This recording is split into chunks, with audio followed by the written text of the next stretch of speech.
here's a job that's dear to my heart, probably because it gets neglected so much by tire shops and other brake shops. They don't bother to clean either the hubs or the surfaces of the wheels. Now this one is severely corroded and you can feel the roughness.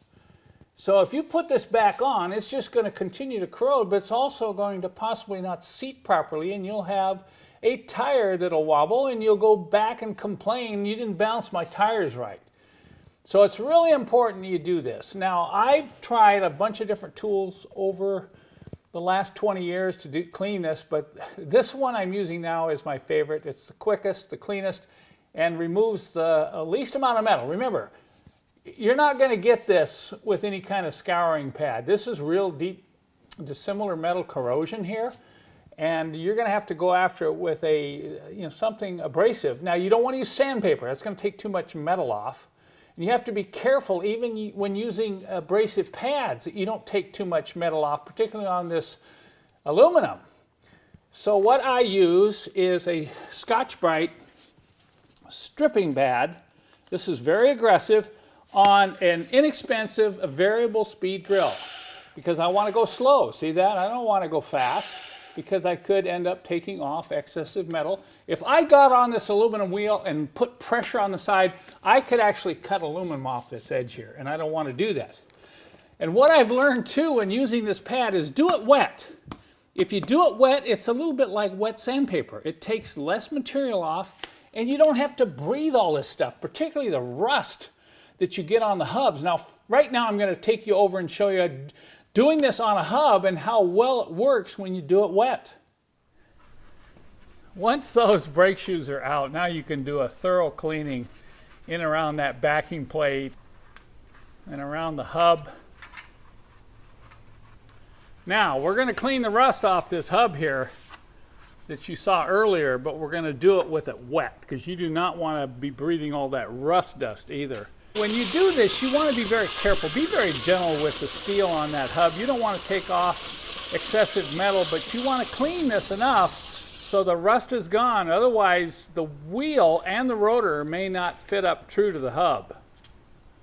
And you keep rinsing it, kind of see how well you're getting the rust off, particularly that outer edge and along that center part of the hub there.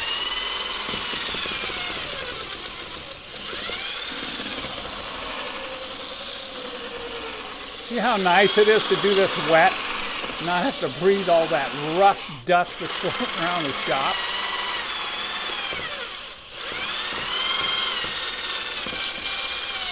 Use that low speed. Keep them splattering all over the shop.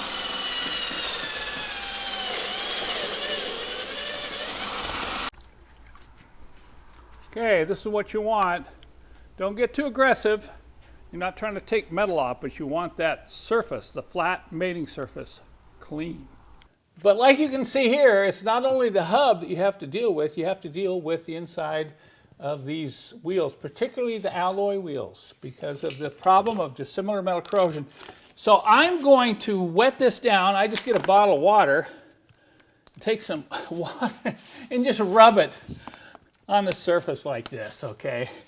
You can even pour a little on the pad here. And then I'm going to start out very slowly.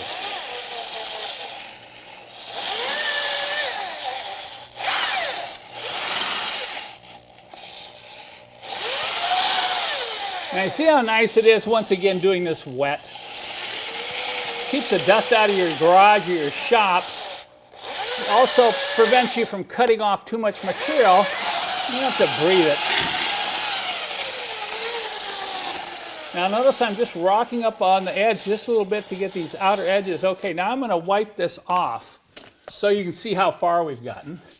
And you can see what else needs to be done.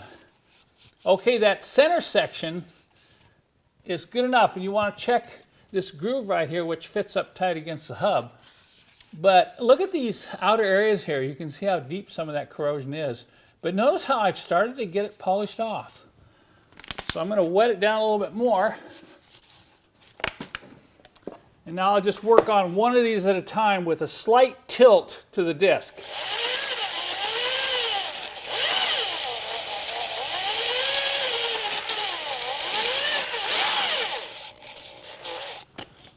You don't have to get... All right, I'm going to stop. You still see a little bit of pitting there, but that's not what you're trying to do. You're going to remove too much material if you try to get all the pitting off. There's a little roughness right there. Okay, now I'm going to go ahead and do the rest of the area, and I'll come back and show you the finished product. Look at the difference. Now you see it's clean, it's smooth, and it's going to fit up real tight to the hub when I reinstall this wheel.